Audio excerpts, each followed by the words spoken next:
Hello Geeks and Ghouls, this is the monthly Elric review, and today it's book 3 or 4 or 1 in the series because the Elric reading order is all over the place, but this is another video, so I won't go there.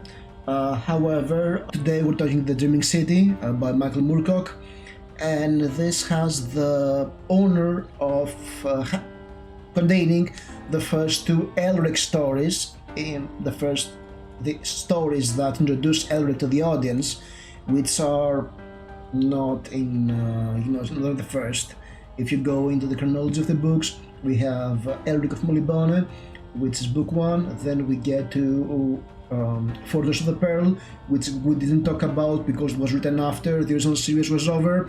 Then we go to Sailors at the Seas of Fate, and in the current edition of books, it's this book, The Dreaming City, is bundled together with Sailor in the Seas of Fate. So yeah, that's book 3 of the original 6 books that were published back in the 70s. Before I go into the book, let me go into 2 shoutouts. If you really want a review of Fortress of the Pearl, you should go and watch Amazing Worlds doing a review of it. I'll leave the link below. And also I watched a great live stream, Liam's Lyceum, which was an hour long and was titled Irkun Was Right. So yes, with such a provocative title, you definitely need to watch this one. It's an hour-long discussion of the first book, so there are links below, and check out these 2 YouTubers, they're doing great stuff. Let's get into the book. Alright, you're here for the book, so let's get there. And the very first story is The Dreaming City, and this was the first publication of Elric of Molybone back in 1961. So yeah, Elric is like 60 years old at this point. That's he's an old dude. All right. So the story begins with group of seafarers. They are the leaders of the 6 nations of sea raiders. One of them is our old pal, Count Zmjorgan, of which we met in Sailing to the Past.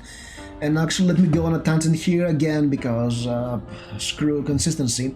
I was certain that I had the original version of Sailing to the Past in my bookshelves, so I went there, I looked up, and I found the original version, Jade Man's Eyes, and Count Zmjorgan is not there. It's actually Moongloom, and you lose nothing important. Basically, instead of being rescued, Elric and Moongloom they go into a city. Elric slays somebody in a tavern because yes, Michael Moorcock loved Conan, so he had to rip off Tower of the Elephant and the famous bar brawl there, and he was recruited by the explorer to go and search for the city, and that's basically the main difference. Yes, there are revisions in these books, so it's not quite clear what exactly you're reading, okay? So we have these 6 leaders of the raiders, and they're conspiring, they're preparing to assault Molybone. They're going to raid the Dragon Isle, because Irkun has taken over, has usurped the throne, he has ensorcelled Simoril, and Elric is exiled, so he wants to take his revenge. He is organizing the humans to go in and raid Molybones, and because he's a Molybonian, he knows how they can get into the harbor of the Dreaming City and destroy everything. And yes, that's how we're introduced to Elric, and the way Elric comes in, he is like this pale albino with a runic sword, Stormbringer, which has yet not exactly defined powers in the first 2 stories. It's not the soul-stealing sword, it's just a magical sword that gives him vitality, and it's killing people. And so he tells the raiders, you wait here, I'm going to Molybone, and I'll be back in 3 days, and then he can raid. So he goes into a boat after he summons Mist to hide the fleet, and he takes a boat, he summons elementals, and he goes into Dreaming City. There he meets one of his trustees, one of the people he trusts. He takes him to the ensorcelled Simoril, and as he is there, he sees that she is in a magical sleep. Irkun and his soldiers come in, they break the door, so Elric summons Arioch, and he escapes. And he makes sure that his co-conspirator will take Simoril somewhere safe when the raid begins. So then we have the raid.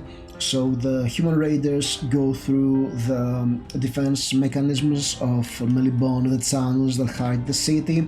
They break the walls, they start killing the Melibonians there, they raid, they pillage, they rape, and they destroy the exquisite architecture of Melibone, the buildings that are lost in time. And while this happens, Elric goes to rescue Simoril, only he finds out that Irkun knew of his plan. He has he's in the tower that Simoril is, and he has Moonblade, the other magical rune sword. They fight. Elric kills Irkun, and he's frenzied, he's mad by his sorcery and his rune sword.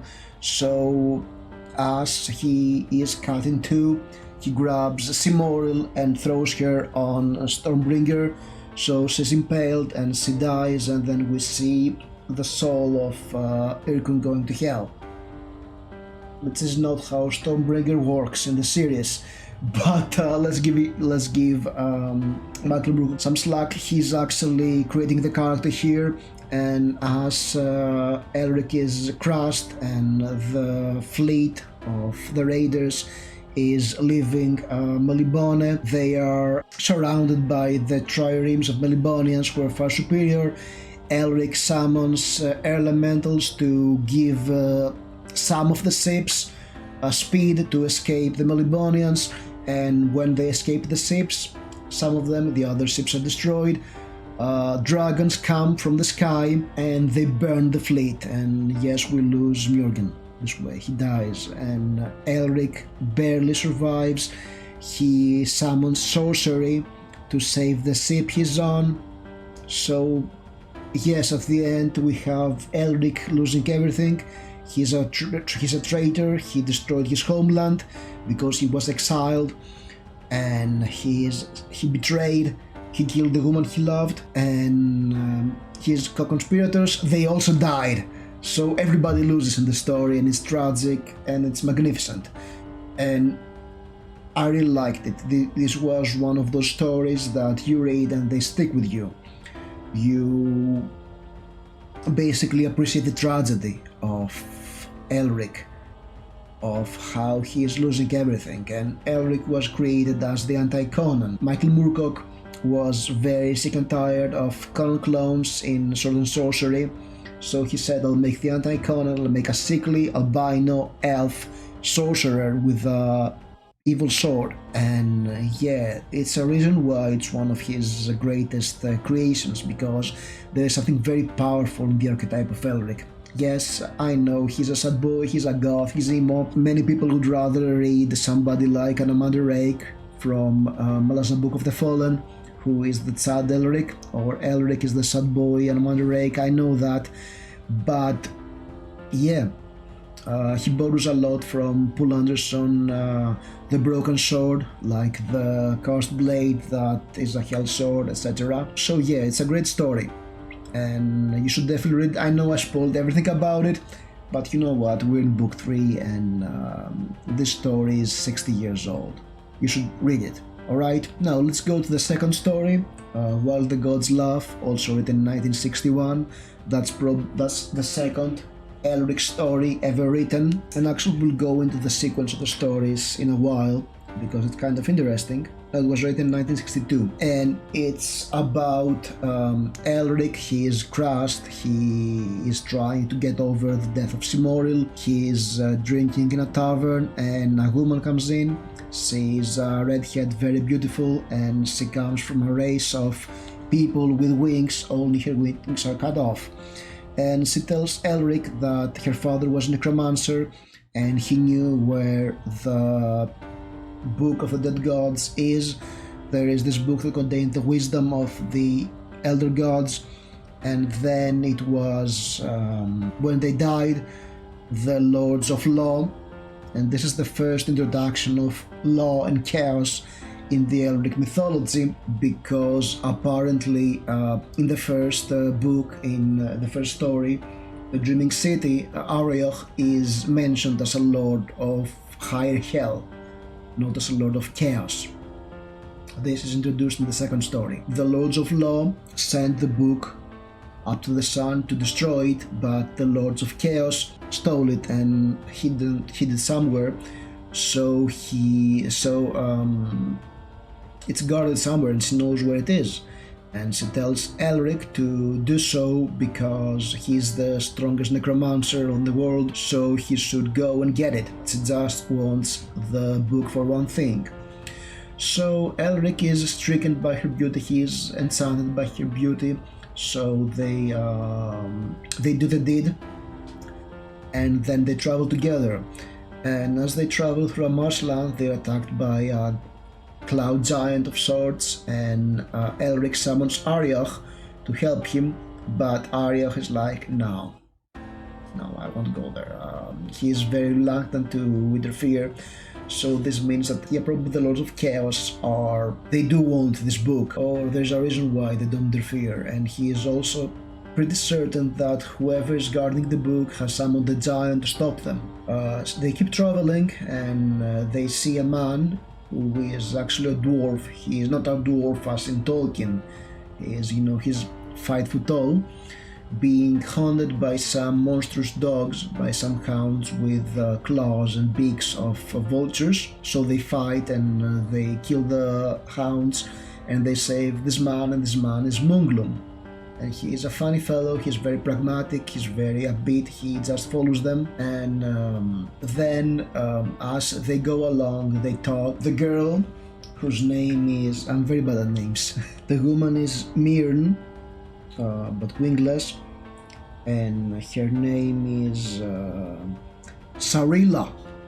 That's so generic fantasy names. So yes, she start to get cold feet, and Elric asks her, why do you want to find the book? And she tells him that I hope that in there I can find a way to restore my wings, because you don't understand what it is like to be incomplete, to be crippled. And Elric is like, yeah, my people think of me as crippled too, because I'm albino and weak. So yeah, they also encounter the masters of the dogs, of the hounds, some undead folk like Nazgul-like, but Elric summons an earth elemental and takes care of them.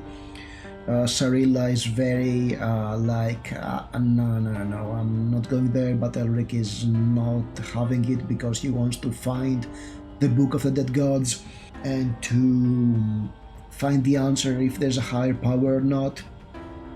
They reach a cavern in which the book is. They go through some tunnel, they fight some winged apes over subterranean sea, while crossing subterranean sea, and Stormbringer is impotent against them. It's not magical at all. At the end of Dreaming City, Elric throws Stormbringer into the sea, and it flows and screams until Elric takes it back because he's cursed with his sword. It's a sort of symbiotic relationship between them. But here we have a repeat of this motif. Stormbringer is powerless, and also it falls into the sea with a corpse and it's going under. So he realizes that whoever is guarding this book is probably part of the Lords of Chaos. There is a castle at the end of the start of this subterranean sea, and there they meet the guardian of the book who guards this book for the Lords of Chaos. And Elric goes to get this book, so as he grabs it, because it's there for 10,000 years, I believe, 100 centuries, so he tries to read the book and it disintegrates because it's so old that yeah, it was destroyed by time, and Elric is heartbroken. He thought he had hope to find the answer of what's the reason for this insanity, and it crumbles into his hands.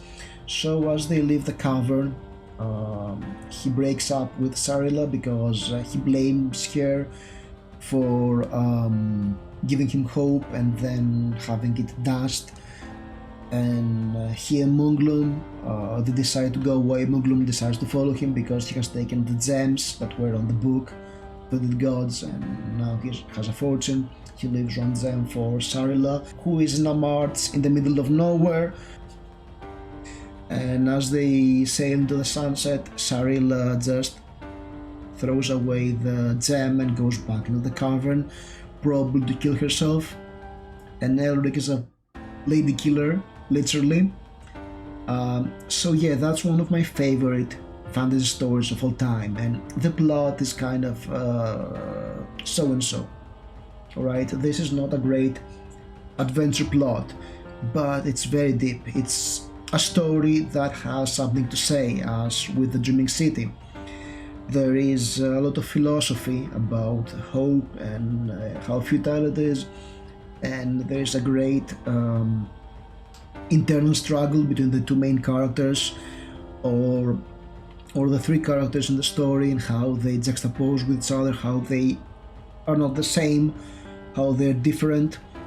And yeah, it's great. It's I think that the best sword and sorcery short stories are the ones that have some extra meaning into them. I had a video about my top 5 favorite sword and sorcery stories, and if you go there, you can see that all of them have some not hidden allegory of sorts. They have something to say above the action and the adventure of the pops.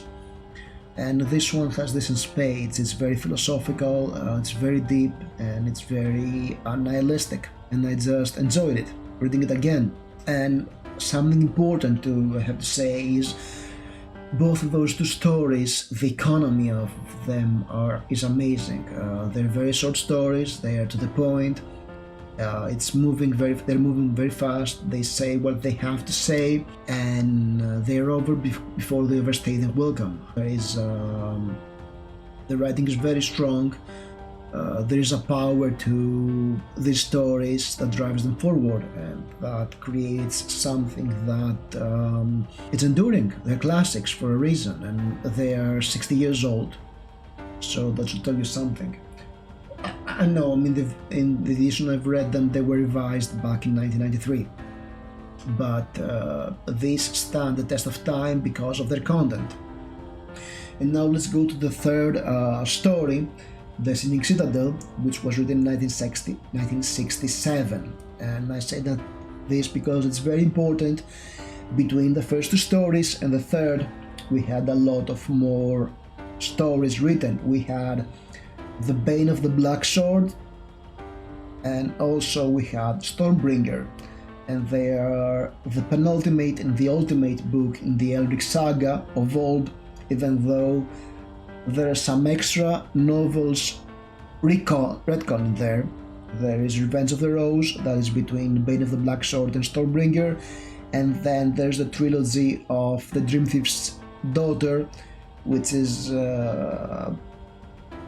somewhere in between Stormbringer, but let's not go there. So basically, the series has ended, and Michael Moorcock kept writing stories with Elric as the main character. And in this one, he introduces two characters that are recurring within the Elric Saga, and this is the ultimate fantasy cougar, Queen Gisana, as well as her friend-zoned sorcerer Thaleb Karna, who is from Pantang, which was introduced in Stormbringer as a major antagonist to that story. So here we have one of the sorcerers of Pantang, which is an island of human sorcerers that want to challenge the Melibonians, as the antagonist. And Thaleb Karna is one of the characters in fantasy I hate with a burning passion. Yeah, he's really annoying. So yes, in the next book, next month, you'll see me venting about him. That's a promise. Or maybe early November, because October will be short stories, horror stories. Hopefully one per day. So we expect a lot of content next month. Monglum and Elric reads Dakos, whose king died during the raid of Ymir, the Dreaming City. So yes, Elric is not welcome there. So he and Monglum go in a tavern, and a noble comes in and tells Elric that the queen, the king's sister, Ysana, wants to see him. She summons him to the palace, and Elric, he tries to insult Elric so they can duel and take revenge for the death of his king and friend, but Elric is just dismissing him and tells him that I'll come tomorrow. If Ysana really wants to see me, she should come tonight to this place. You see, Ysana is having a problem. There is some sort of a supernatural problem with her kingdom, so she really needs Elric to help her. Her sorcerer Thalab Karna is failing to deal with the situation, so she wants help. And Thalab Karna is definitely very jealous of this Elric guy. Alright, this is what have stuck with me for all those years. Description of Ysana. Ysana was not a young woman, neither was she pretty, yet there was an hypnotic quality about her tall full body, her lush black hair, and her wholly sensuous face. Few of the men she had singled out for her pleasure had been able to resist her. So yeah, that's a cougar. Ysana is a cougar, and the way she's described, you know what? I read a lot of fantasy, and you get those female characters who are all young, thin, and very pretty, and very virginal. And then you have Ysana, and you know that yes, Michael Moorcock probably has been around for some time, so he knows what it's like. He knows this type of women, which many authors in fantasy seem to don't understand. You know, there was this joke about older fantasy that was like it's books with magical creatures like elves, dwarves, and women. Yeah, alright, I know, I mean, they're very short stories. You have characters like Simorel, who is just like a prop, basically. She's there to give motive to the character to do something, and she dies only for Elric to be crushed by her loss. And we never quite see how those two relate. What's so strong about their love of sorts, and the way Elric cannot keep it in his pants throughout the stories is definitely not doing her injustice. But yeah, that's interesting. It's actually Michael Moorcock getting older and realizing that yes, I should probably write women, like I've met women in my life, like I'm not a virgin, like other authors I won't name here, but you get the point. So Thalab Karna is madly in love with her, but she's just manipulating him. She uses her wiles to manipulate him. She learns that Elric has had the gall to dismiss her summon, so she goes to his room, and then she tells him that there are people that disappeared in my kingdom, and there's some sort of a citadel that has appeared out of nowhere that is magical, and I need your help. And they fuck. And Thalab Karna is watching them through a scrying mirror, and he's furious. So the three of them decide to go to the citadel, the Singing Citadel, and upon their arrival, Elric realizes that this is a work of chaos and people disappearing there. And my patrons is Arioch, who is Lord of Chaos.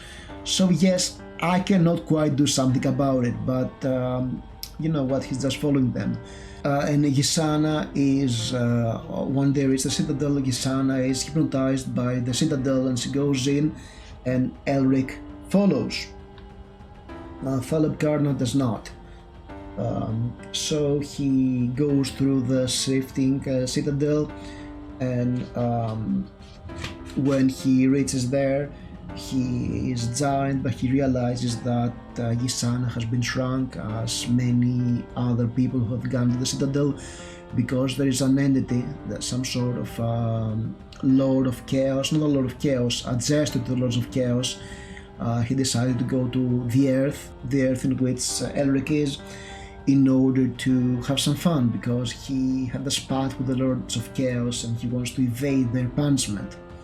So Elric summons Arioch to take care of this betrayer, and everything is settled. But as Gisana and Elric leave the Citadel along with the people saved, Thaleb Karna summons a demon that attacks them, and Elric summons a huge reptile.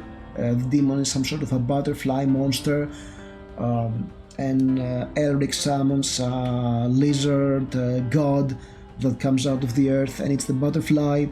And then Munglum comes in, and he was not following them because Elric had him follow Thaleb Karna, because he was certain he would betray them.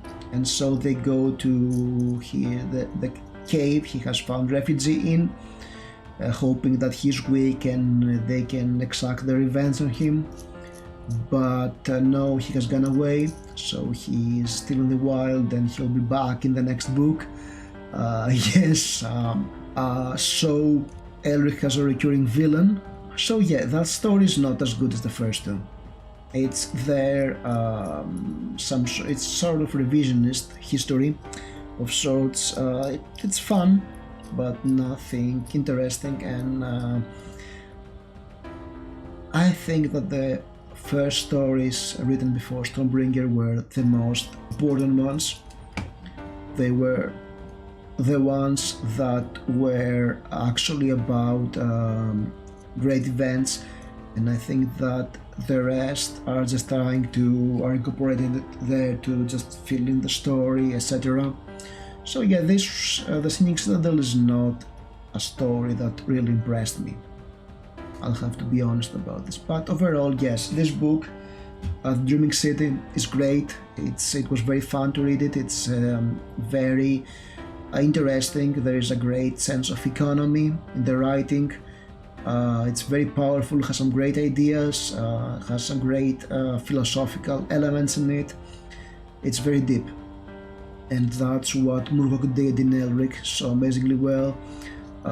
He wrote fun stories that were very profound too, and even though nowadays they're like a cliche, back then they were subverting the genre, and they were very important. So yes, it's a definite read for Elric fans. It covers some of the more important events in the saga, like the destruction of Ymir, or his meeting with Munglum. The Singing Citadel is alright. I mean, we have Gisana mentioned a bit later in Stormbringer, probably during the rewrites, but that's all. Yeah, that's it. And we have Thaleb Karna, who is a major villain in the next book, for which we'll talk in about a month. So I hope you enjoyed this review that was very spoilerific, and I'll see you soon. Thank you for watching.